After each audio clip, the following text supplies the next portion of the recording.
Dizem que a verdade é mais estranha do que a ficção. Talvez por isso os cineastas busquem mistérios reais como inspiração, às vezes levando toda a história para as telas. Em uma terra tão vasta e repleta de culturas diversas, não é surpresa que existam muitos segredos ocultos entre elas. Por mais que gostaríamos de saber de tudo, algumas práticas culturais ocultas devem permanecer assim mesmo. David Farrier, um jornalista e ator da Nova Zelândia, no entanto, decidiu que isso não deveria ser assim e optou por viajar por vários continentes, visitando muitas culturas em uma série documental que ele intitulou de Dark Tourist. Esse não foi seu primeiro documentário de destaque. Ele também se envolveu em outras produções bizarras sobre casos reais, como Mr. Organ e Tickled.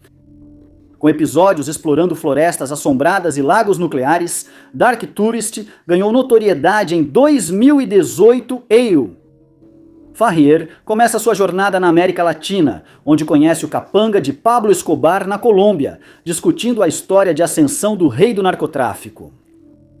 O episódio revela como a vida de Escobar começou com atos de roubo antes de alcançar a riqueza por meio da brutalidade. O ex-matador de aluguel de Escobar, Popeye, também acompanha Farrier de maneira casual, que o chama de o guia turístico definitivo do narcotráfico. Popeye tirou muitas vidas, o que gerou um episódio arrepiante e constrangedor, combinando com o título da série. Farrier viaja depois para o México no mesmo episódio, com o desejo de conhecer Santa Muerte, um culto extremo que foi banido das igrejas tradicionais. Aqui o turista também presenciaria um suposto exorcismo. Mas esse não foi o fim do episódio na América Latina. Farrier decidiu encerrar com uma travessia ilegal de fronteira para mostrar o que realmente acontece com migrantes ilegais, revelando ameaças e perigos enfrentados por eles. No segundo episódio, o turista se aventura no Japão, em uma cidade que foi atingida por forte radiação. Fukushima foi atingida por um grande terremoto seguido de um tsunami, o que levou a um acidente nuclear. Nessa excursão, porém, Farrier se vê acompanhado por outros turistas do turismo nuclear em um ônibus, que podem estar passando por áreas contaminadas, colocando suas vidas em risco. Um guia turístico, Yeo, os tranquiliza com uma piada dizendo que ninguém vai crescer chifres extras ou dedos a mais. O documentário fica mais sombrio ao chegarem à cidade abandonada, tornando o passeio um filme apocalíptico. Após notar que a leitura de radiação subiu para 0,75 mais alta do que a área ao redor de Chernobyl, Farrier conclui que o turismo nuclear talvez não seja uma ideia tão boa assim, afinal. O turista sombrio também nos leva a um hotel de robôs, um lugar peculiar administrado apenas por robôs.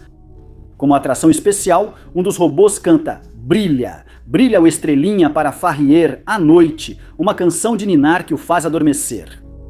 No terceiro episódio, descobrimos que o próximo destino do turista é os Estados Unidos, onde ele faz um tour sobre Jeffrey Dahmer, percorre o trajeto da carreata de JFK e conhece supostos vampiros. Farrier rapidamente descobre que o maníaco homicida tem uma base de fãs considerável e até encontra um suposto médium balançando varetas e afirmando ter a capacidade de falar com Dahmer.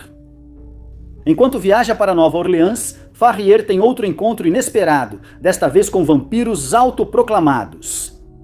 Ele conhece um homem chamado Maven, que vende presas para viver, e quando perguntado se ele é um vampiro, Maven responde: um predador diria à sua presa o que ele é.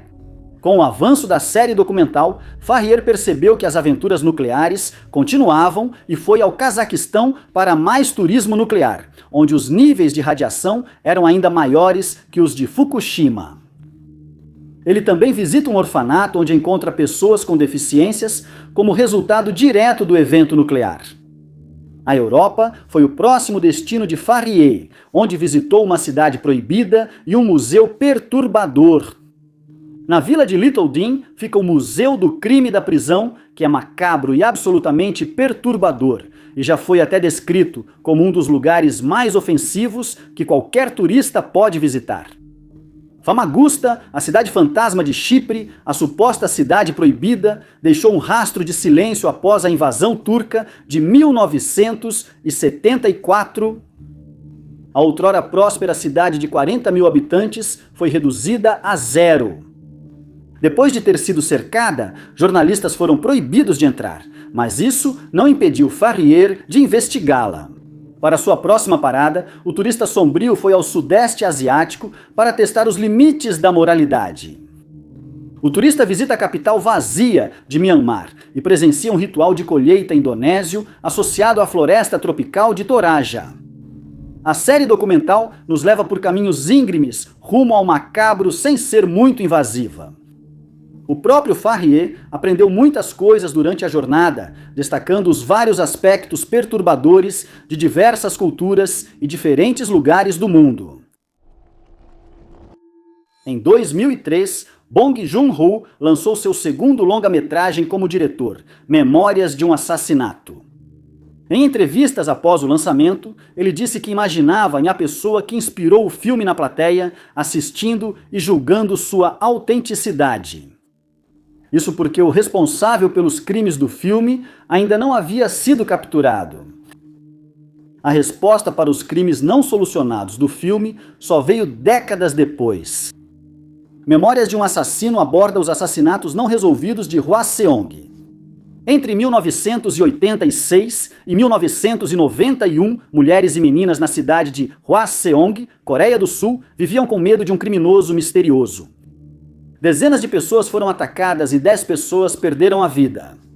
As vítimas variavam em idade e aparência. A primeira vítima foi uma idosa que sumiu ao voltar para casa após visitar a filha. A próxima foi uma jovem de 25 anos que desapareceu em um ponto de ônibus. Algumas vítimas foram encontradas dias após sumirem, outras só meses depois.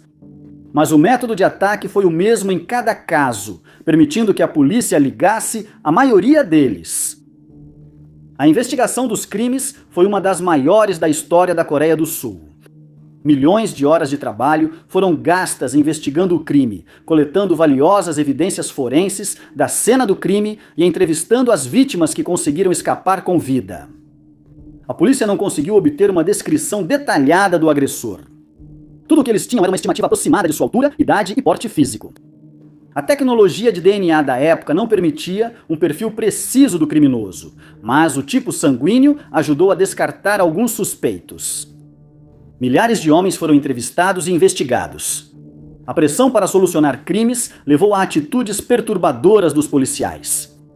Alguns suspeitos foram agredidos e coagidos a fazer confissões. Um deles era um homem chamado Yoon. Em 1989, Yoon tinha apenas 22 anos quando foi preso por tirar a vida da 8ª vítima do criminoso. A polícia acreditava que esse era um crime de imitação. Yoon não era a principal pessoa que eles estavam procurando, mas ele foi o responsável por esse ataque específico. Yoon confessou o crime apenas após ser agredido pela polícia no interrogatório. Cumpriu 20 anos de prisão até que, após a captura do verdadeiro criminoso, foi considerado inocente. O filme sobre os crimes foca na investigação, com detetives fictícios tentando 2 métodos diferentes para capturar a figura misteriosa responsável. Inclui também a violência policial sofrida por muitos homens suspeitos no caso. Mas Memórias de um Assassino não explicaram o mistério central. No fim do filme, na vida real, o criminoso seguia foragido. Só com os avanços na tecnologia de DNA que Lee Chun-jae foi identificado. Lee não pôde assistir ao filme sobre seus crimes. Ele estava na prisão depois de ter tirado a vida de sua cunhada em 1993. Ele foi preso por esse crime e condenado à prisão perpétua. A prescrição dos outros crimes de Lee já havia expirado quando ele foi identificado. No início, ele negou qualquer envolvimento no caso, mas acabou confessando ter tirado a vida de outras 14 pessoas, incluindo a vítima no caso de Yoon. Ele disse à polícia que se surpreendeu por não ter sido pego antes e que não tinha motivo real para seus crimes. Ele continua preso até hoje. O número de pessoas em situação de rua aumenta, muitas deixadas nas ruas, passando fome e sem ter suas necessidades básicas atendidas, mesmo com leis garantindo direito à alimentação e moradia. Falhas nas redes de proteção aparecem como pessoas deixadas para se virar sozinhas. Vários documentários foram feitos sobre a crise crescente, mas ela ainda segue sem receber atenção. Dark Days, Leve-me para Casa, American Street Kid, Sem Teto, As Crianças de Motel do Condado de Orange e Sob a Ponte. A criminalização do sem-teto são apenas alguns desses documentários. Mas um filme adota uma atmosfera aparentemente menos depressiva. Cards of Darkness, dirigido por Murray Seipel, acompanha a vida de um grupo de homens sem teto. Antes focado em esportes radicais, Seipel deixou a câmera após um acidente de carro que o colocou na cadeira de rodas, dedicando-se a outras atividades. Com mais conscientização sobre o sem-teto e seu vício em adrenalina, Seipel não resistiu. 8 anos após o acidente, ele conheceu catadores, homens em situação de rua que vivem coletando garrafas para trocar por dinheiro no centro de reciclagem. Seipel notou a nova comunidade e logo buscou conhecer melhor aqueles homens. Ele percebeu que, apesar da vida difícil, aqueles homens tinham tempo para fazer o que gostavam. Incluíam o esporte radical: disputar corridas de carrinho de supermercado por uma estrada de montanha num bairro de North Vancouver. Seipel aponta a câmera para os 3 homens, entre eles o Grande Al, um homem ruivo, educado e apaixonado por corridas de carrinho. Fergie, um homem cínico e quieto, e Bob, um artista e jardineiro. Através de uma conversa inicial casual e gentil, a narrativa complexa de cada homem se desenrola. Cards of Darkness retrata o envolvimento de homens em situação de rua em corridas arriscadas. Com apenas um pé no carrinho, controle de direção limitado e sem freios, os homens atingem velocidades de 70 km por hora, 1 hora na estrada, alimentando o vício em adrenalina do diretor. Outras pistas de corrida que os homens enfrentaram incluem Black Mountain, Lady Hawk, Bison e Alan Boyd de Little Sparta. Seipel, um ex-cineasta de snowboard, reconheceu o mesmo espírito entre os homens que ele havia visto nos praticantes de snowboard extremo. As semelhanças eram óbvias. O documentário aprofunda-se na vida desses homens, como eles chegaram àquela situação e nos hobbies que mais lhes trazem satisfação enquanto tentam encarar a situação com leveza. Cards of Darkness foi lançado em 2008 como um documentário do National Film Board do Canadá. O filme revelador recebeu o prêmio Léo de melhor documentário na categoria Natureza, Meio Ambiente, Aventura, Tecnologia e Ciência. Não se sabe onde Big Al, Fergie e Bob foram parar depois do filme, mas o documentário, como outros, desperta a esperança de que alguém faça alguma coisa. Em 2024, a Lionsgate lançou o filme Boneyard, que recebeu críticas pouco positivas. A história foi baseada em um crime real em Albuquerque que até hoje permanece sem solução. Boneyard conta a história das autoridades tentando solucionar o crime horrível que ficou conhecido como os assassinatos de West Mesa. A maior parte da trama gira em torno da tensão entre diferentes policiais e a suspeita de que o criminoso seja, na verdade, um membro da própria força policial. Ao final do filme, o principal suspeito é descartado e o criminoso continua foragido. Apesar de não ter sido popular entre críticos, o filme voltou a chamar a atenção para um crime não solucionado, já sem novas pistas. Em fevereiro de 2009, uma mulher passeando com seu cachorro em West Mesa, Albuquerque, encontrou um osso. Após mostrar a foto às amigas, elas notaram que não era de um animal e chamaram a polícia. A polícia chegou ao local e nas semanas seguintes descobriu os restos mortais não de uma pessoa, mas de 11. Eles pertenciam a jovens mulheres e meninas que haviam sido enterradas entre 2001 e 2005. A polícia levou meses para identificar todas as vítimas e algumas precisaram de evidências de DNA para que suas identidades fossem confirmadas. Todas haviam sido dadas como desaparecidas anos antes. A descoberta horrível trouxe algum alívio para as famílias e entes queridos que as procuravam há anos, mas também apontou para uma realidade assustadora que estava escondida à vista de todos por anos. As autoridades suspeitavam que o mesmo criminoso era responsável pelos 11 casos. Ele recebeu o apelido de coletor de ossos, o mesmo nome usado no filme Boneyard. Mas as autoridades tinham poucas pistas para chegar a um suspeito. A maioria das vítimas estava ligada pelo trabalho. Todas tinham ligação com o trabalho sexual nas ruas. Isso fez com que seus desaparecimentos passassem despercebidos e que as pessoas que as viram por último talvez não procurassem a polícia para relatar. Acredita-se que esse trabalho atraiu o coletor de ossos até elas, mas sua motivação nunca foi determinada. Talvez fossem apenas alvos fáceis, mas alguns sugerem que o criminoso via os crimes como uma causa justa. Ao longo dos anos, muitos suspeitos foram ligados ao caso. Diferente do ocorrido em Boneyard, nenhum deles foi identificado como policial, mas um suspeito se parecia com um personagem do filme. Lorenzo Montoya vivia a 5 quilômetros das covas e já tinha histórico de violência contra mulheres, sobretudo as que atuavam na mesma área das vítimas. Em 2006, ele tirou a vida de uma mulher chamada Sharika Hill. Preparando-se para se livrar do corpo dela, ele foi confrontado pelo namorado de Sharika. O namorado tirou a vida de Montoya. A polícia acreditava que Sharika não foi a primeira vítima de Montoya.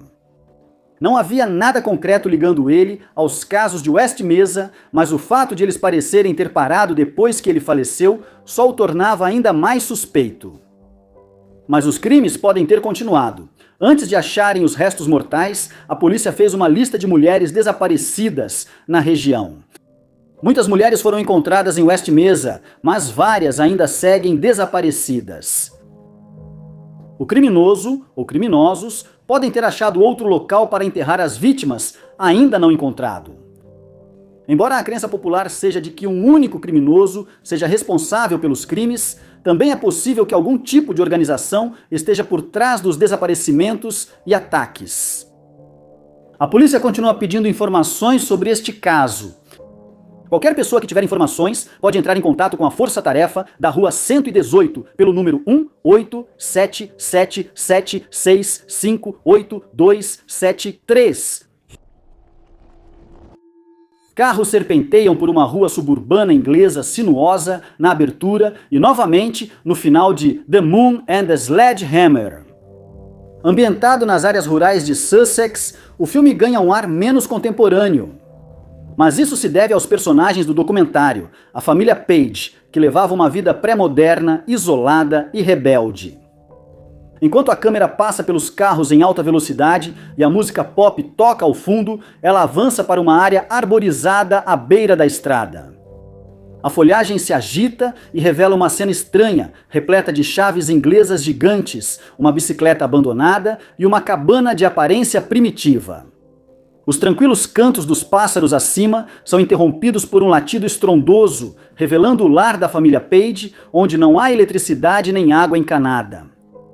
Foi aqui que Oily Page viveu com seus 4 netos, como se fosse em 1869. Muitos os chamam de hippies que foram viver isolados, mas o documentário mostra outra visão. Eles são os últimos de uma comunidade expulsa pelas máquinas modernas. Após o lançamento, o filme virou um clássico cult ao longo dos anos. Mas além do murmúrio dos locomóveis a vapor que Page dirige pela floresta, há perguntas que ainda não tiveram resposta. Onde está a senhora Page e por que os filhos adultos ainda vivem com o pai? The Moon and the Sledgehammer não só oferece uma visão dos modos de vida rurais e pré-modernos, mas também traz à tona os aspectos preocupantes dos antigos costumes do interior. Os aspectos preocupantes incluem a maneira como o pai Page controla suas filhas, Nancy e Kathy, e como elas parecem estar presas. O criador também explorou a ideia de um relacionamento secreto que parecia florescer entre Kathy e seu irmão Jim, que cantou uma canção de amor para ela. O criador, ao relembrar seu documentário, desejou ter feito mais perguntas. A família era, no mínimo, estranha, com o Sr. Page adorando as câmeras e dando a entender que já tinha sido artista de circo. Foi esse homem, com todas as suas falhas, que estava à frente da família, guiando suas 2 filhas e 2 filhos para se tornarem as pessoas autossuficientes que vemos no filme. O documentário revela uma floresta que era só deles, explorando as experiências de maravilhas movidas a vapor e à força humana. Com apenas a luz natural à disposição, a equipe de filmagem capturou o metal pesado, as chaves enferrujadas, carcaças, toalhinhas bordadas e rosas perfeitamente podadas. Resumindo a vida simples da família Page, vivendo uma vida de liberdade que desafiava as convenções. O filme inspira não só o diretor, mas também quem o assistiu e quem buscava viver de forma isolada e autossuficiente antes da era moderna. Mesmo assim, todos ficaram sem saber o que ocorreu com a família Page pré-moderna. O Sr. Page, infelizmente, não teve uma vida longa, e Peter, o filho mais velho, faleceu já na casa dos 80 anos. Mesmo isolados da sociedade, eram queridos pelos moradores locais. Quando Pedro faleceu, a vila decorou uma locomotiva com flores e todos a acompanharam pela cidade. Nancy e Kathy se mudaram para uma moradia popular e começaram a trabalhar com vendas. Jim permaneceu na floresta por um tempo, mas quando o diretor voltou cerca de 20 anos depois, encontrou tudo completamente deteriorado. A única evidência do estilo de vida estranho dos Page é o documentário The Moon and the Sledgehammer e as carcaças velhas de carros e metais que desde então foram tomadas pela natureza. O filme de 1985, Mesmerized, conta a estranha história de uma mulher presa em um casamento sem amor que usa hipnotismo e clorofórmio para tirar a vida do marido e fugir com seu cunhado. O filme diz ter se inspirado em uma pessoa real, um crime e um julgamento. O mistério real do filme é mais estranho que a ficção e talvez nunca seja resolvido. A versão fictícia ocorre na Nova Zelândia dos anos 1880. Oliver Thompson é um rico dono de loja que decide se casar com uma jovem chamada Victoria. O casamento é infeliz desde o início e Victoria planeja fugir com seu cunhado, George. Para escapar do marido, Victoria o hipnotiza usando um prendedor nasal e trechos de um livro que o pastor lhe deu.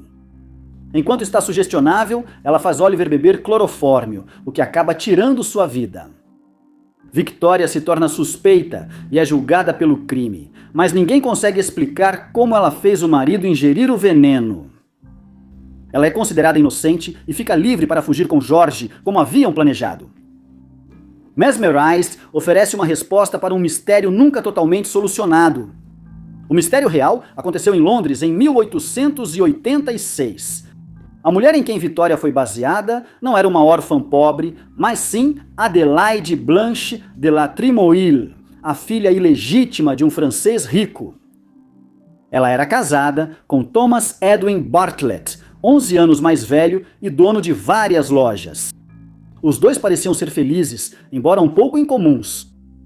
Edwin foi descrito como tendo uma leve hipocondria e uma preocupação com ser hipnotizado, mas isso não parecia ser um problema especificamente com Adelaide. Os médicos notaram que ela era uma esposa carinhosa com o marido. Havia uma terceira pessoa no casamento deles, o reverendo George Dyson.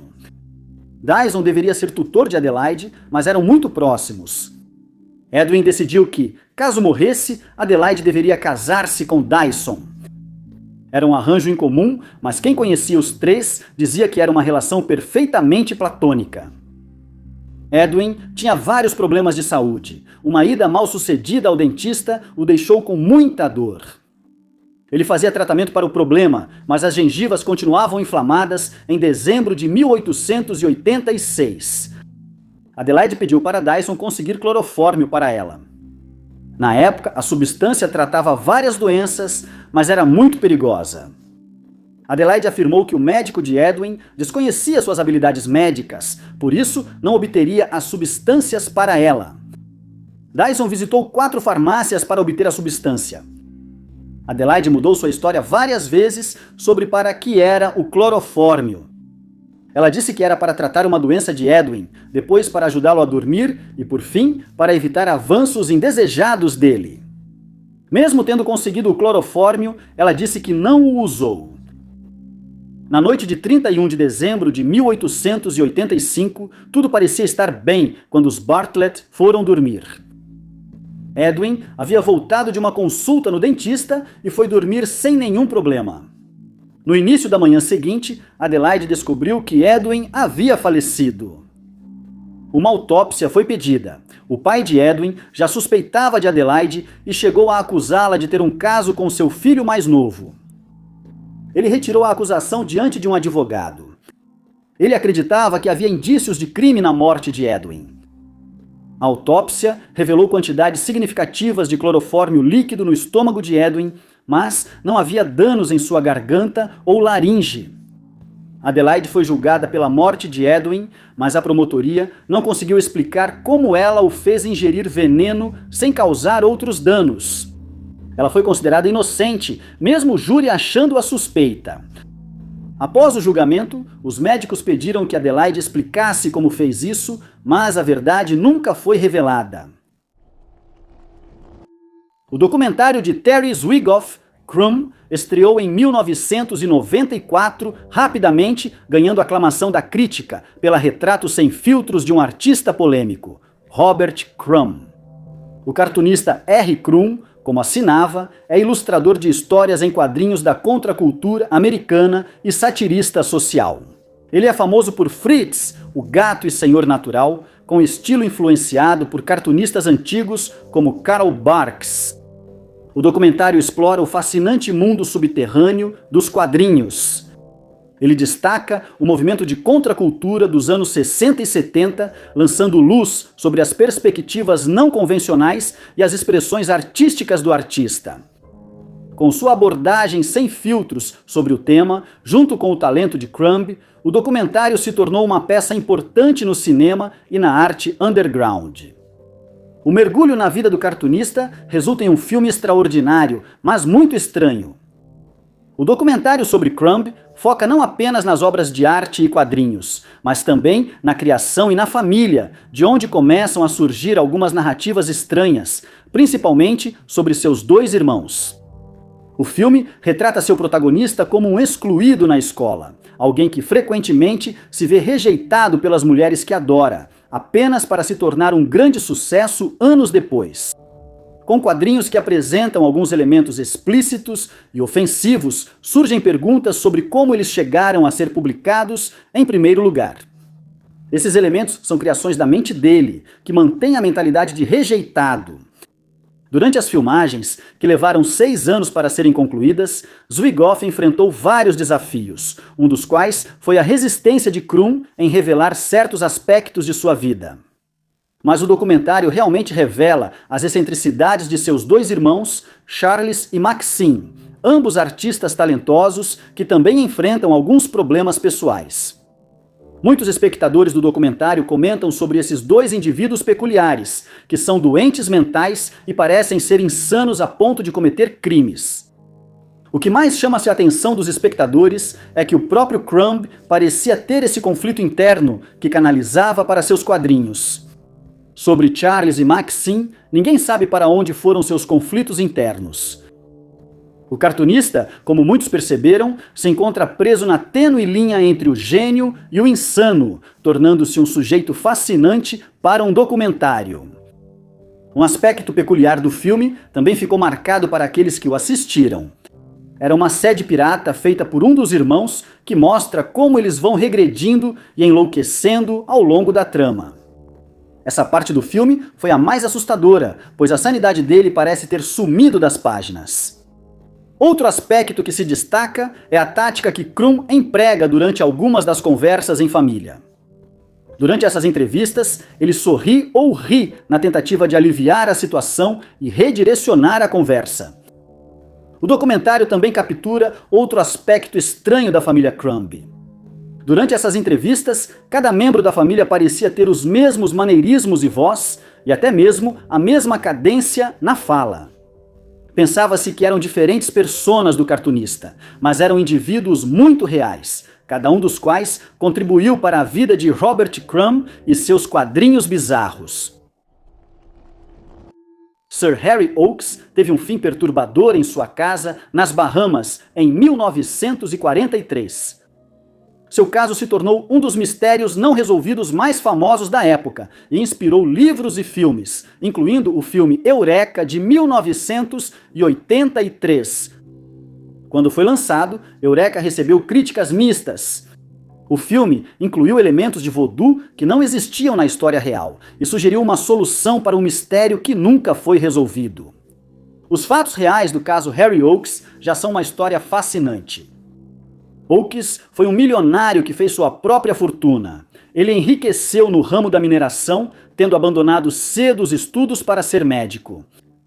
Sua juventude o levou pelo mundo, montando ou adquirindo operações de mineração em diversos países. Ele possuía uma das minas mais produtivas do hemisfério ocidental, tornando-se muito rico junto com sua família. Ele se estabeleceu em Nassau, nas Bahamas, tornando-se um importante investidor e empreendedor. Oakes fez amizade com pessoas poderosas, incluindo o Duque de Windsor, o ex-rei do Reino Unido. Sua filha Nancy também se relacionava com pessoas ricas e influentes. Enquanto estudava em Nova York, ela se casou com o conde Alfred de Marigny, um francês rico. O casamento ocorreu logo após Nancy completar 18 anos, sem que seus pais soubessem. Oakes e de Marigny nunca se deram bem e não se falavam quando Oakes encontrou seu fim em 1943. A noite de 3 de julho de 1943 foi tempestuosa. Oakes recebia convidados em casa. A reunião era pequena e quase todos foram embora à noite. Harold Christie, amigo próximo, ficou porque não queria dirigir com mau tempo. A esposa de Oakes não estava em casa, então só os dois homens estavam lá. Às 7 da manhã do dia seguinte, Christie foi acordar seu amigo. Ele descobriu uma cena horrível no quarto de Oakes. Oakes havia sido atacado com algum tipo de arma que deixou uma ferida perfurante. Em seguida, ele teve o corpo incendiado. O quarto tinha partes queimadas e o colchão estava bastante danificado. Uma investigação foi iniciada imediatamente. O Duque de Windsor trouxe investidores americanos às Bahamas para tentar resolver o caso, mas foram cometidos erros graves. A investigação falha impediu que a justiça fosse alcançada. A suspeita logo caiu sobre de Marigny. Ele fazia uma reunião na noite do ataque e levava pessoas para casa quando o crime teria ocorrido. Ele admitiu estar perto da casa de Oakes naquele momento, mas disse que não entrava lá há anos. Na investigação, a polícia afirmou ter encontrado impressões digitais na cena, ligando de Marigny ao crime. Depois concluiu-se que a evidência era falha. O caso foi a julgamento, mas de Marigny foi absolvido. Nunca se estabeleceu um motivo claro, além dos problemas pessoais entre os dois, e não há prova real de que de Marigny esteve envolvido no crime. Ninguém mais foi preso no caso, mas ao longo dos anos surgiram outras teorias. Alguns sugeriram que membros de uma organização criminosa podem ter feito isso. Essa foi a teoria que Eureka promoveu. Oakes tinha muitas terras, mas Nassau crescia rápido e alguém podia querer aquele terreno. Já se passaram mais de 80 anos desde o crime, sem novas respostas nesse período. É improvável que esse caso seja resolvido. Em 1981, um dos jogos de arcade mais populares foi lançado. Era Donkey Kong, o gorila furioso que avança pelas plataformas em direção a Jumpman. Após surgir nos arcades, Donkey Kong ganhou várias sequências e impulsionou competições de pontuação nos fliperamas. O jogo tem premissa simples. Os jogadores controlam Jumpman para resgatar Pauline do gorila gigante. O jogo foi elogiado por ser um dos mais desafiadores de sua época e no início dos anos 1980, Billy Mitchell, um dos reis dos jogos clássicos de arcade, alcançou o recorde mais alto. Por 25 anos, seu recorde permaneceu imbatível no placar até a chegada de Steve Webb. O rei do Kong. Uma ficha para dominar mostrou Steve tentando tirar Billy Mitchell do topo e colocá-lo em segundo lugar. O excêntrico documentário de 2007, dirigido por Seth Gordon, revelou uma rivalidade inesperada e uma estranha fascinação pelo mundo dos jogos de arcade competitivos. Jogadores dedicam dias e noites para se tornar recordistas mundiais nesse mundo. É isso que o documentário O Rei do Kong retrata. O engenheiro desempregado Steve decidiu comprar um fliperama de Donkey Kong com a intenção de quebrar o recorde. Ele aplicaria seu conhecimento matemático para identificar padrões exploráveis no jogo. Isso o leva a 1.060.600 pontos, a primeira pontuação a ultrapassar. 1 milhão. Steve estava nas nuvens e rapidamente enviou uma fita para a Twin Galaxies, uma organização dedicada a registrar recordes em jogos de arcade. Mitchell e a Twin Galaxies, porém, não acreditaram na pontuação e decidiram enviar 2 árbitros para investigar o fliperama. Descobriram que Roy Schilt, que diz ter o recorde em Missile Command, forneceu a placa de circuito. Webb, porém, não sabia do conflito entre Mitchell e Schilt após Mitchell questionar a pontuação, o que levou à desclassificação. Por isso, a organização acreditou que Schilt adulterou a placa de circuito de Webb e recusou-se a reconhecer seu recorde. Então, o documentário excêntrico o leva para um torneio no Fun Spot em New Hampshire. Mais uma vez, ele busca uma pontuação alta, agora ao vivo para os membros de alto escalão da Twin Galaxies. Foi também aqui que ele desafiaria o campeão de Donkey Kong há 25 anos, que recusou o desafio. Diante da multidão, para o choque de todos, o Ibi alcançou a pontuação máxima de 985.600, encerrando o jogo. Esse foi um novo recorde. Para desgosto de Webb, Mitchell mandou uma fita VHS de baixa qualidade para a Fun Spot, revelando sua nova pontuação ainda mais alta de 1.047.200. A Twin Galaxies o reconhece como recordista, mesmo com dúvidas sobre a autenticidade do vídeo. Webb estava determinado a se tornar o Rei do Kong e 9 meses depois participou de um torneio organizado pela Twin Galaxies. Desta vez, o torneio ocorre na cidade natal de Mitchell e serve para Webb desafiá-lo novamente, agora em uma competição pública. Mas novamente ele recusa. O documentário acompanha o jogador durante o desafio, levando a mais uma decepção. Ele não quebrou o recorde. A integridade de Webb, no entanto, faz com que ele receba um convite. Walter Day, fundador da Twin Galaxies, reconhece a perseverança do homem e o convida a enviar gravações com suas pontuações. Dave disse ao jogador que ele era um dos melhores e que seria uma honra receber suas pontuações a qualquer momento.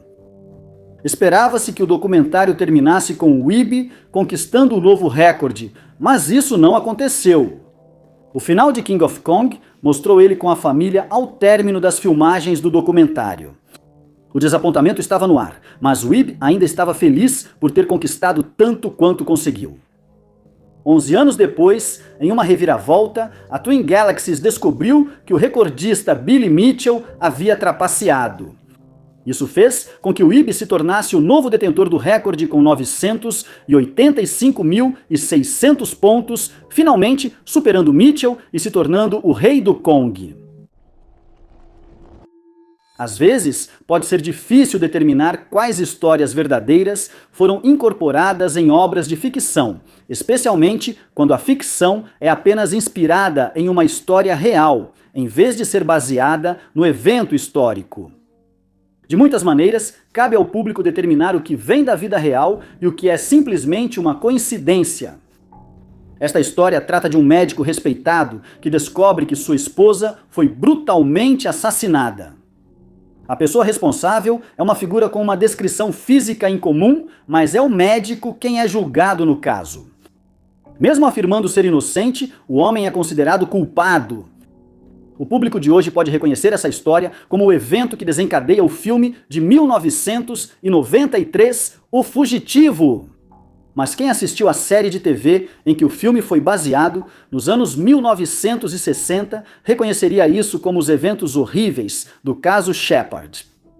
Em 1954, Sam Shepard era um neurocirurgião respeitado que morava em Bay Village, Ohio, com sua esposa, Marilyn, e o filho pequeno do casal. Sam passou o dia 3 de julho trabalhando no Hospital Bayview, mas se juntou à esposa para receber amigos em casa à noite. Ele estava cansado do trabalho e dormiu no divã. Os convidados do casal saíram pouco depois da meia-noite, enquanto Sam ainda dormia. A próxima vez que alguém teve notícias do casal foi às 5h40 da manhã seguinte. Sam ligou para o prefeito de Bay Village, seu amigo, e contou que sua esposa foi atacada e morreu. Primeiro, o prefeito e depois os investigadores iriam descobrir uma cena horrível. Marilyn foi atacada em seu quarto e foi deixada em um estado realmente perturbador. Não havia sinal de arrombamento e não parecia que tivesse havido luta, mas Shepard contou uma história estranha. Ele disse que os gritos de Marilyn o acordaram. Ele encontrou o que descreveu como uma estranha forma branca no quarto e tentou lutar com ela. Sam foi brevemente nocauteado, mas voltou a si e atacou a figura novamente, perseguindo-a até a praia, onde então perdeu a consciência. Quando voltou a si, estava sem a camisa e o relógio. Na casa, ele viu que o filho ainda dormia profundamente, mas Marilyn já havia falecido. A história era muito estranha, e a descrição da figura por Sam ainda mais perplexa. Ele não o chamou de homem ou sequer de pessoa, descrevendo-o como uma forma de cabelos desgrenhados e bípede. O doutor logo virou suspeito e a mídia local pressionou muito para que a polícia o prendesse. A pressão fez com que, no julgamento, todos os jurados já conhecessem o caso. Não havia como ele ter um julgamento justo. Os jurados já conheciam detalhes e boatos, incluindo provas não apresentadas no julgamento. Até o juiz já havia decidido a culpa de Sam antes do julgamento começar. Ele foi considerado culpado e condenado à prisão. Shepard continuou insistindo que era inocente, e o advogado F. Lee Bailey recorreu da decisão no caso. Após uma série complexa de apelações, Shepard venceu o caso e foi libertado. Enquanto ele estava preso, a série original O Fugitivo estava no ar. O criador da série mais tarde insistiu que não se inspirou no caso Shepard. O médico fictício, Richard Kimball, foge da prisão e tenta resolver o caso de sua própria esposa, algo que nunca aconteceu com Shepard. O agressor de Marilyn nunca foi identificado, mantendo o caso um mistério. O filme de 2014, Livrai-nos do Mal, afirma ter sido inspirado nas histórias reais do policial de Nova York, Ralph Sarsky. Os eventos perturbadores do filme não passam de uma obra de ficção, mas a vida de Sarsky é cheia de encontros paranormais estranhos que não ficariam fora de lugar em um filme de terror. Sarsky era um policial de Nova York levado a investigar atividades paranormais e eventos inexplicáveis que não podiam ser resolvidos de forma tradicional. Após 2 décadas na NYPD, ele abandonou uma carreira de sucesso para se dedicar em tempo integral à investigação desses casos misteriosos e à remoção de figuras demoníacas da vida das pessoas. Durante sua carreira como demonologista, Sarsky afirmou ter participado de mais de 20 exorcismos e muitos outros exorcismos em casas, removendo espíritos malignos e demônios das casas de vítimas em Nova York e em outros lugares. Um desses exorcismos foi mostrado em um documentário sobre sua vida, e atores assistiram a uma cena assustadora para entender os papéis em Livrai-nos do Mal. Durante a carreira, trabalhou com vários demonologistas e pessoas do sobrenatural. O personagem do Padre Mendoza no filme não foi baseado em uma pessoa real, da mesma forma que Sarsky é retratado, mas ele foi inspirado em 2 pessoas reais com quem Sarsky trabalhou: o bispo Robert McKenna e o padre Malachi Martin. Ambos tiveram longas carreiras investigando e tentando impedir atividades paranormais, com livros e filmes baseados em suas histórias. O colega mais próximo de Sarsky era Joe Forrester. Eles se conheceram por um contato em comum, Lorraine Warren. Sarsky escreveu para expressar admiração pelo trabalho dela, e ela mencionou um colega que morava a 2 quarteirões de Sarsky, em Nova York. Sartre e Forster colaboraram em vários casos, buscando solucionar mistérios inexplicáveis por meios naturais. Alguns desses casos aparecem no livro de Sartre, Cuidado com a Noite. Uma história conta sobre uma jovem família aterrorizada por uma entidade demoníaca. A entidade aparece primeiro para a mãe, Gabi, que a vê como uma mulher em pé sobre uma nuvem de fumaça. Depois ela viu o fantasma do pai. Mas a assombração toma um rumo sombrio, com ruídos estranhos vindo do porão da casa. A palavra ajuda, escrita no espelho do banheiro, e uma pequena criatura peluda que Sartre acredita querer atacar a filha do casal. Uma história que não aparece é o enredo de Livrai-nos do Mal. A ideia de um veterano da guerra do Iraque, possuído por uma criatura que ele encontrou no Oriente Médio, foi criação dos cineastas, mas eles garantem que o personagem de Sartre se baseia totalmente no homem real. Diane Morgan, atriz e roteirista, conhecida por seu papel em Como Eu Era Antes de Você, Alan Partridge e Kank sobre Shakespeare, permite que seu alter ego, Philomena Kank, uma mulher de classe média alta, assuma o controle. Em vários documentários, incluindo filmes e séries. Em 2024, ela lançou um novo documentário chamado Kank sobre a Vida, que leva Philomena em uma jornada pelo significado da vida e algumas entrevistas absurdas com especialistas de verdade que esperavam um encontro sério. Após o sucesso mundial de Kank sobre a Terra, Kank sobre a Vida mergulha nas questões profundas da existência, examinando temas intrigantes desde o Big Bang até a inteligência artificial. Philomena encontra acadêmicos e criativos com suas observações equivocadas. A apresentadora cômica se vê fazendo a pergunta: qual é o sentido de tudo isso? Essa pergunta está presente em grande parte do filme e é feita pelos humanos desde os primórdios. O documentário começa com Philomena, com toda a seriedade, perguntando: você já se perguntou para que servem todas essas florestas, vales, montanhas e poças d'água? Já imaginou quantos prédios foram demolidos para dar lugar a tudo isso? O documentário explora esses momentos enquanto Philomena percorre o caminho da física quântica, existencialismo, niilismo, hedonismo e outros ismos. Ela também percorre os caminhos do Big Bang, biologia, moral, meditação e a arte da IA. Na busca por respostas, ela vai examinar alguns dos maiores pensadores do mundo e entrevistar uma variedade de especialistas renomados, não permitindo que eles saiam até que ela descubra, afinal, qual é o sentido da vida e por que estamos nos dando ao trabalho de descobrir isso. As perguntas estranhas de Philomena deixam muitos especialistas sem palavras, buscando respostas ou apenas a encarando surpresos. Esses especialistas costumam parecer assustados com ela, com razão. As perguntas certamente intrigam tanto os especialistas quanto os telespectadores em casa, como por exemplo, Deus tinha um irmão chamado Simão? Joelhos não são uma enganação e eu tenho DNA. O filme é dividido em capítulos como religião e arte, nos quais ela afirma que as pinturas de Van Gogh são ruins. O filme de 1 hora combina fatos, piadas e cenas elaboradas e exageradas, além de inserções aleatórias de Pump Up the Jam e da Tia Carol de Diane Morgan. É difícil entender como tantos entrevistados mantiveram a seriedade nos momentos excêntricos, apresentados com humor seco e total sinceridade. Quando aceitaram ser entrevistados, eles não faziam ideia do que os esperava, mas tentaram responder às perguntas da melhor forma possível. O documentário segue um padrão muito parecido com Kank na Terra, que também apresenta várias entrevistas com especialistas desavisados. A Virgínia Ocidental tem muitas lendas sobre criaturas criptozoológicas, mas poucas são tão conhecidas quanto o homem mariposa. Grande parte dessa fama vem dos livros e filmes sobre a criatura lendária, incluindo o filme de 2002, As Profecias do Homem-Mariposa. As Profecias do Homem-Mariposa é baseado no livro homônimo do jornalista John Keel.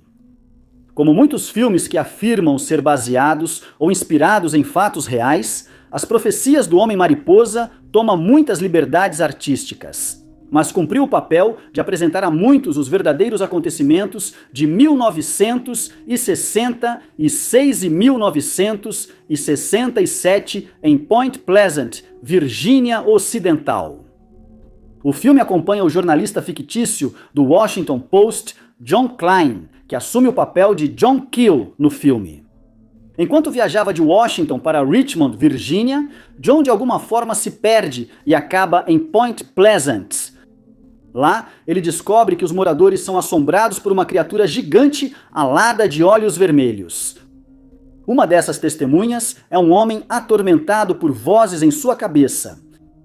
Essas vozes são reveladas como sendo de um homem chamado Ingrid Cold. Mais tarde, Cold interage diretamente com John, dando a ele informações que só algo sobrenatural poderia saber. Isso inclui profecias de desastres que vão se tornando realidade uma a uma. A última dessas profecias é um desastre no Rio Ohio.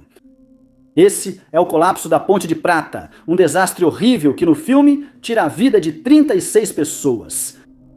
Nem John nem os outros personagens obtêm respostas sobre quem ou o que é o Homem-Mariposa. De acordo com o texto que aparece antes dos créditos, a causa do colapso da Ponte de Prata nunca foi determinada, e o Homem-Mariposa nunca mais foi visto em Point Pleasant. Nenhuma dessas afirmações é verdadeira. A verdadeira história do Homem-Mariposa remonta a novembro de 1966. Coveiros em Clendonet relataram ver uma criatura se movendo rapidamente entre as árvores acima deles. Depois descreveram como um humanoide alado. O avistamento mais famoso foi dias depois, quando pessoas em um carro disseram ter visto a criatura à sua frente. Ela evitou os faróis, mas viram uma criatura com envergadura de 3 metros e olhos vermelhos assustadores. Ela não conseguia andar direito, mas quando estava voando, conseguia acompanhar o carro. Os avistamentos receberam a atenção da mídia e nos 13 meses seguintes houve muitos outros relatos, o que aumentou a lenda. Esses relatos praticamente cessaram em dezembro de 1967, quando a Ponte de Prata sobre o Rio Ohio desabou. 46 pessoas, e não 36 como foi dito no filme, perderam suas vidas. Muitos relataram ver o Homem-Mariposa na ponte e achavam que ele era um presságio de desgraça. A análise do desastre revelou que a falha de uma barra de olhau foi a responsável pelo acidente. A ponte foi construída em 1928 e projetada para menos carros e veículos mais leves. A história do Homem-Mariposa nunca foi totalmente explicada. Jack Rabiney talvez seja uma das pessoas mais famosas que ninguém conhece. Em uma busca pelo homem mais irritado do mundo, o nome dele aparece. Ele xingou nos vídeos de vendas da Winnebago e seus erros se tornaram sensação, impulsionando-o para a fama. O cineasta Ben Steinbauer, porém, não quis que o ato cômico fosse esquecido e partiu até o topo da montanha em busca do recluso que virou o involuntário Winnebago Man.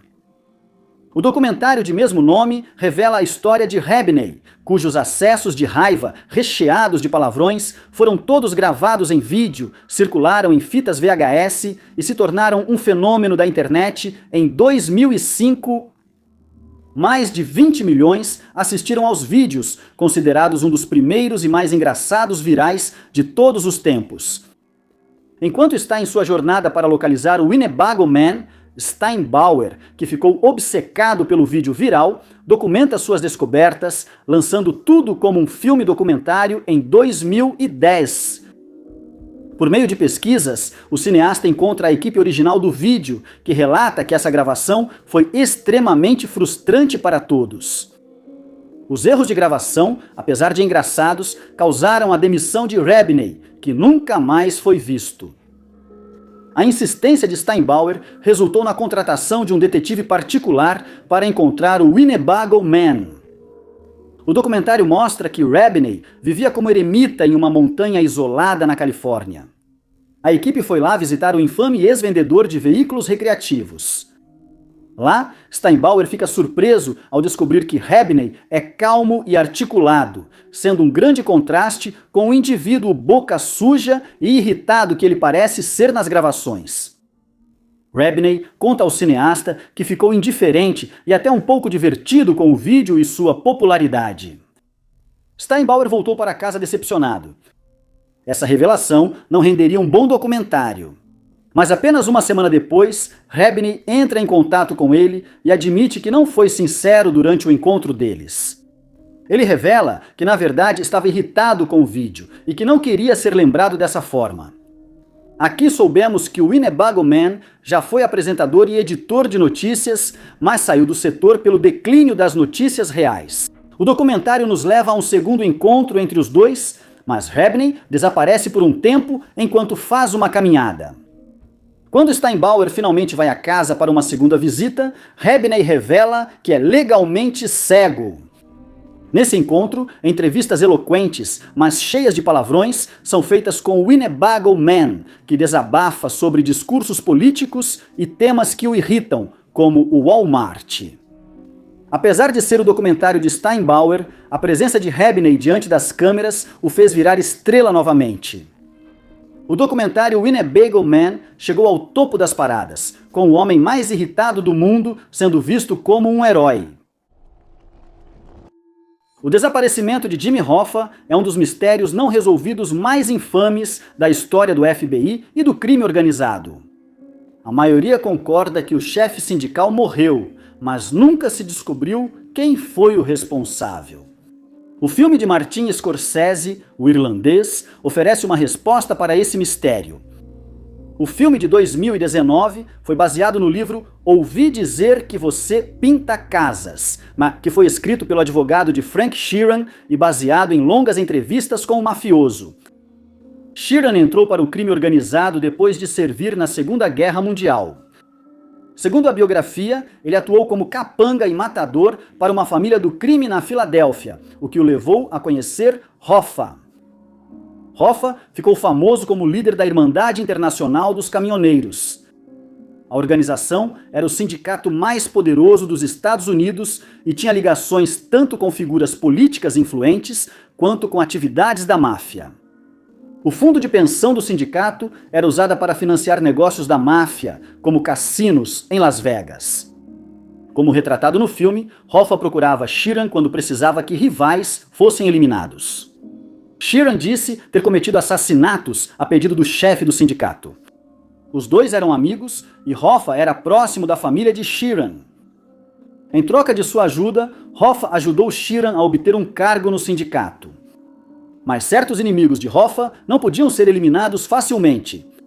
No início dos anos 1960, o procurador-geral Robert Kennedy criou uma força-tarefa para pegar Hoffa, o que acabou levando à sua condenação por tentativa de suborno e fraude.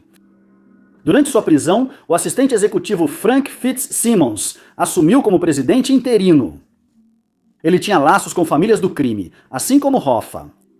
Na verdade, sua presidência beneficiou ainda mais os criminosos. Isso significava que quando Hoffa foi libertado antecipadamente pelo governo Nixon, interessava a eles mantê-lo fora da política sindical. Hoffa não podia se envolver com o sindicato por sua condicional, mas ainda tentou retomar o controle das mãos de Fitzsimmons. Segundo Sheeran, isso irritou criminosos que lucraram com o novo presidente. Então, em 1975, ele recebeu a ordem de eliminar Hoffa. Hoffa foi visto pela última vez em 30 de julho de 1975. Ele tinha ido se encontrar com Anthony Provenzo e Anthony Giacolone, figuras importantes de duas famílias do crime diferentes. Seria uma reunião de paz, mas ao chegar ao restaurante, Hoffa não encontrou nenhum dos dois. Ele ligou para casa para reclamar que o deixaram esperando e nunca mais se ouviu falar dele. O irlandês responde o que aconteceu depois. Segundo Sheeran, ele avisou Hoffa que a reunião seria em outro lugar. Sheeran o levou até lá de carro com outros associados, incluindo o filho adotivo de Hoffa. Ninguém estava na casa quando eles chegaram. Sheeran tirou a vida do amigo e o deixou lá para outros cuidarem do resto. Sheeran não foi o único a confessar o assassinato de Hoffa, e muitos especialistas no caso duvidaram de sua história. Como a maioria dos envolvidos já morreu, o mistério provavelmente nunca será resolvido. Kedi, que significa gatos em turco, é um documentário ambientado em Istambul. É difícil dizer se é sobre os gatos de Istambul ou se é um filme sobre gatos que simplesmente se passa em Istambul. Essa distinção, porém, é desnecessária. Se Kedi é visto como um exame da vida urbana, faz sentido, pois tudo é filtrado pelo olhar dos amigos felinos. Os gatos de Istambul estão espalhados pelas ruas, sentados em cais, em portas, em bancos de cafés, deitados debaixo das mesas do mercado de pulgas ou pulando para pegar restos nas peixarias. O filme em si traça o perfil das vidas, hábitos, rotinas e personalidades de 7 gatos de rua. São apenas 7 entre milhares que são cuidados pelas pessoas de lá. As imagens impressionam e devem ter sido um grande feito, considerando os hábitos dos gatos. Usando equipamentos especiais, os cineastas capturaram imagens incríveis da vida dos gatos de rua. A cena inicial mostra uma gata malhada buscando comida nas ruas para seus filhotes escondidos sob uma escada. Outra gata frequenta o restaurante perto da água, cuidando de um problema de roedores, enquanto outra domina um café movimentado, expulsando intrusos e empurrando sua amiga para comer primeiro. Uma moradora de Istambul passa o dia cozinhando frango e distribuindo comida para gatos de rua nos bairros. Mas parece que ela não é a única cuidando dos gatos por lá. Na verdade, parece que cada morador está fazendo a sua parte. Um senhor apressado leva um filhote de gato aparentemente sem vida ao veterinário local. Um homem que mora em um barco para em terra para alimentar uma ninhada de gatinhos órfãos com um conta-gotas, enquanto um padeiro explica como o gato da vitrine enriquece a vida do bairro. O padeiro conta que o gato precisou de cuidados médicos recentemente e que todos ali têm conta aberta no veterinário local. Um dono de restaurante mantém um pote de gorjetas no balcão e todo o dinheiro vai para visitas ao veterinário. Gatos e pessoas de Istambul convivem pacificamente, mas a demolição dos bairros antigos para prédios altos elevou a preocupação dos moradores ao máximo. Com essas perturbações, o que será dos gatos? Para onde eles irão? Cuidar dos animais pode ser visto como algo pequeno, mas Kedi retrata isso como uma das coisas mais importantes do mundo. Call North Side 777 é um filme de 1948 que conta a história de um repórter de jornal tentando provar que um homem condenado é inocente do crime que o colocou atrás das grades. Os nomes mudam, mas o filme reconta em grande parte uma provação angustiante e um crime ainda sem solução. O mistério começou em 9 de dezembro de 1932 em Chicago. O policial William Lundy visitou uma delicatessen de propriedade de Vera Wallish. Oficialmente, Vera Wallish vendia carnes e mantimentos, mas era de conhecimento geral que ela comandava um bar clandestino. A atividade ilegal de Vera Wallish não incomodava Lundy. Ele foi até a cozinha da loja e conversou com a jovem filha de Vera Wallish. Na cozinha também estava John Zagata. Enquanto eles se sentavam ao redor do fogo, 2 figuras grandes entraram na loja, brandindo armas. Lundy estava de costas para a porta e só percebeu algo errado quando Wallish correu para se esconder em um armário. Lundy tentou pegar sua arma, mas antes que se defendesse, os 2 recém-chegados atiraram. Os criminosos fugiram sem levar dinheiro. Lundy faleceu antes de chegar ao hospital. O crime violento era um grave problema em Chicago, e o caso Lundy virou um ponto de ruptura. Havia grande pressão sobre funcionários do governo e a polícia para solucionar o caso. Muitos jovens foram entrevistados, mas não havia nenhuma evidência de que algum deles tivesse qualquer ligação com o crime. Uma das pessoas que a polícia queria entrevistar era Ted Marchenkovich. Um amigo de Wallish sugeriu que ele poderia estar envolvido no assalto que deu errado. Ted decidiu se esconder na casa de seu amigo, Joe Majek. Dias depois, a polícia foi levada até a casa de Joe sem Ted estar lá. A polícia levou Joe para depor. Eles não tinham provas contra ele e ele tinha álibi na hora do crime, mas isso não ajudou. Wallish o reconheceu em uma fila de reconhecimento e Joe foi acusado do crime. Ted foi preso depois e também foi acusado. Wallace foi a principal testemunha no julgamento. Sem outras provas, o depoimento dela convenceu o júri e ambos foram considerados culpados. A esposa e a mãe de Joe nunca duvidaram de sua inocência. A mãe dele conseguiu emprego limpando prédios para juntar dinheiro e oferecer recompensa por informações que comprovassem que ela estava certa. Ela anunciou em um jornal local: recompensa de $1.000 pelos assassinos do oficial Lundy em 9 de dezembro de 1932. Dois jornalistas, John McFall e James Maguire, notaram o anúncio.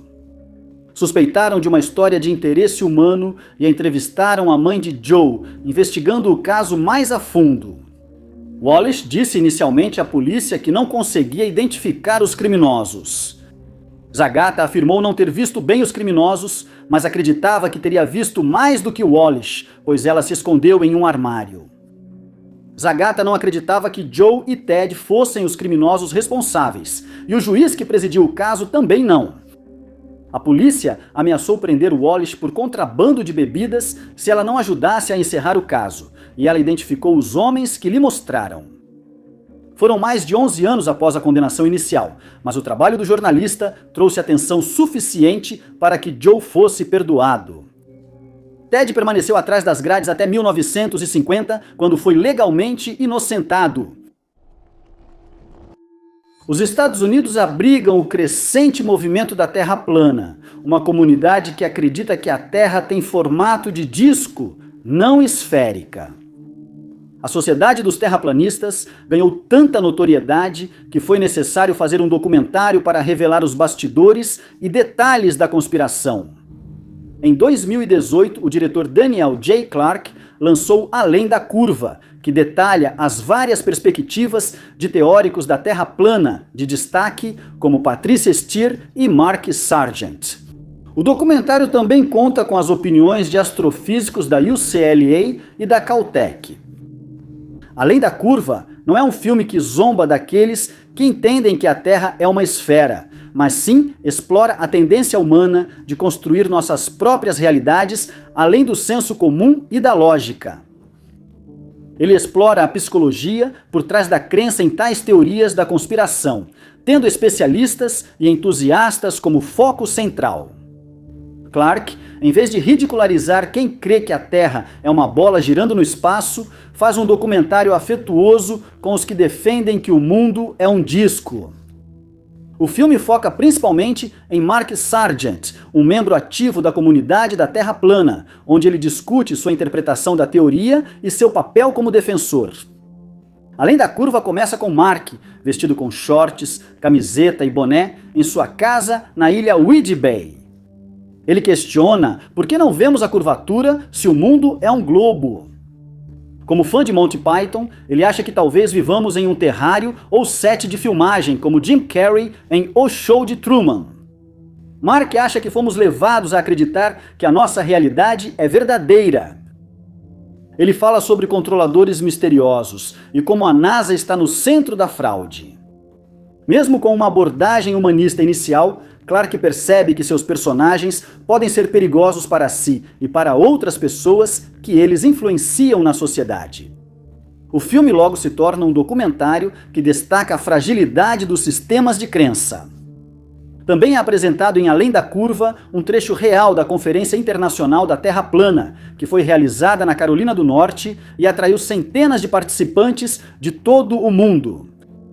Clark também entrevista especialistas para seu documentário, como o astronauta Scott Kelly. O filme também acompanha vários experimentos conduzidos por adeptos da Terra plana em um esforço para testar e provar sua hipótese. Muitas vezes, os resultados provam o contrário e são aparentemente descartados. Os defensores da Terra plana também falam sobre as várias conferências e encontros que frequentam por devoção às suas crenças. O filme apresenta vários momentos engraçados, informativos e empáticos, que não seguem apenas um caminho sério. Além da Curva, é um olhar humanista sobre algumas das pessoas mais ridicularizadas dos Estados Unidos. Mas o número de seguidores que a teoria conquista continua sendo um fenômeno estranho. A Vastidão da Noite é um filme de 2019 sobre um evento misterioso na cidade fictícia de Cayuga, no Novo México. Quem conhece o folclore dos OVNIs reconhecerá alguns mistérios não resolvidos que inspiraram o filme. O filme foca em uma investigação feita pelo radialista Everett e pela telefonista Faye. É noite de um grande jogo de basquete que atrai a atenção da cidade. Mas enquanto a cidade se prepara para o jogo, Everett recebe vários relatos de um objeto misterioso no céu. Seu programa chama ainda mais atenção quando Faye capta um estranho sinal de rádio inexplicável. Everett reproduz o sinal em seu programa e recebe a ligação de um homem com uma história incomum sobre ele. Ele afirma ter trabalhado para as Forças Armadas em um projeto ultra secreto. Ele e outros trabalhadores cavaram um grande buraco no deserto, colocaram algo lá e cobriram. Enquanto eles se afastavam do local, os homens ouviram o sinal misterioso no rádio do carro. O interlocutor diz que ele e outros trabalhadores adoeceram após o incidente e nunca souberam o que foi enterrado no deserto. Everett e Faye seguem investigando os eventos misteriosos. As chances de isso ser extraterrestre parecem aumentar a cada nova evidência, até que finalmente a dupla segue para a floresta, onde algo desconhecido os domina. Quanto à história, até mesmo o cineasta admitiu que não é nada inovador. É uma história que muita gente talvez já conheça. Em 1965 pessoas, em 6 estados dos Estados Unidos, relataram algo estranho voando pelo céu noturno. Parecia uma bola de fogo, mas não agia como um meteoro comum. John Murphy era um DJ de rádio em uma estação da Pensilvânia, localizada perto de onde o objeto supostamente caiu. Ele recebeu muitas ligações sobre o objeto misterioso e decidiu investigar por conta própria. O objeto misterioso ficou conhecido como o OVNI de Kecksburg, e até hoje não se sabe o que foi visto no céu naquela noite de dezembro. Pode ter sido algo natural, um satélite da Guerra Fria ou algo mais extraterrestre. Catfish, o documentário de 2010, serve como um alerta sobre o início de romances online. O termo catfish ou catfishing se refere a uma pessoa que usa uma identidade falsa para enganar você, fazendo-o acreditar que ela é real, para obter algum benefício próprio. Um catfish pode te enganar para obter dinheiro, induzir você a enviar imagens ou mensagens explícitas, chantagear ou até roubar sua identidade. Um catfish bem-sucedido utiliza várias etapas, cria uma conta falsa, envia fotos, elogia a vítima e, por fim, pede algo. O filme Catfish gira em torno exatamente dessa atividade na qual um indivíduo desavisado, Nev Schulman, acabou se envolvendo. O documentário começa em um escritório em Manhattan, com a vítima, sua irmã Ariel e Henry Just. Esses 3 faziam vídeos e fotos profissionais de dançarinos modernos. O que parecia uma vida comum logo se transformou em algo alarmante. Nev tinha recebido uma pintura baseada em uma de suas fotos. Era de uma jovem, uma dançarina chamada Abby Pierce. A mãe de Abby, Angela e Nev, um homem íntegro e um tanto ingênuo, logo se conheceram por meio de e-mails. Ele se comoveu com a pintura de Abby, muito avançada para a sua idade. Logo, o fotógrafo se vê identificando toda a família. Ele descobre os planos escolares, aprende sobre fazer tortas e cafés da manhã em família aos domingos. Nev soube de Megan, a irmã de Abby, de 19 anos, também dançarina, que estava comprando uma fazenda de cavalos. Logo, Megan e Nev iniciaram um romance virtual, imaginando se eram feitos um para o outro. Havia várias fotos da jovem em seu Facebook e, como outros membros da família falavam dela regularmente, incluindo Abby e Angela, ela devia ser real. Enquanto o romance online entre os dois se desenrolava, Henry e Ariel começaram a documentar toda a aventura. Enquanto se apaixonavam, Megan mandava fotos das pinturas de Abby para ele, aumentando essa adoração e aproveitando-se da ingenuidade de Nev. A preocupação aumentou quando uma ideia surgiu na mente de Nev. Será que Megan é realmente quem diz ser? A confiança se formou rapidamente entre eles, mas foi destruída em questão de 1 minuto após uma decisão precipitada, quando a vítima do catfish viajou pelos Estados Unidos até Michigan. Neve queria surpreender sua namorada virtual e descobrir se ela era real.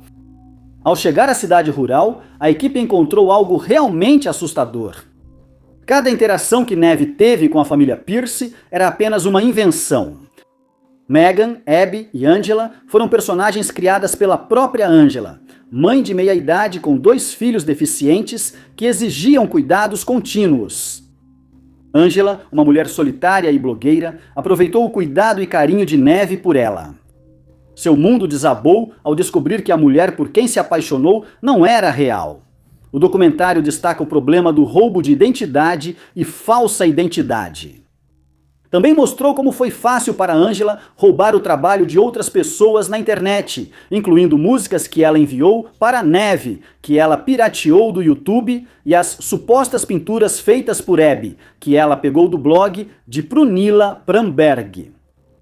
Durante 8 meses de postagens no Facebook, conversas telefônicas e G-Chat, Neve se viu envolvido com a família e profundamente conectado com uma mulher em especial, que ele acreditava ser real. Apenas para ver toda a rede a qual ele havia se acostumado ser destruída. Muito obrigado por assistirem. Se você gostou deste vídeo, não se esqueça de clicar no botão de curtir. Não se esqueça de se inscrever e ativar o sininho para acompanhar nossos próximos vídeos. Sou Top 5 Unknowns e vejo vocês no próximo vídeo.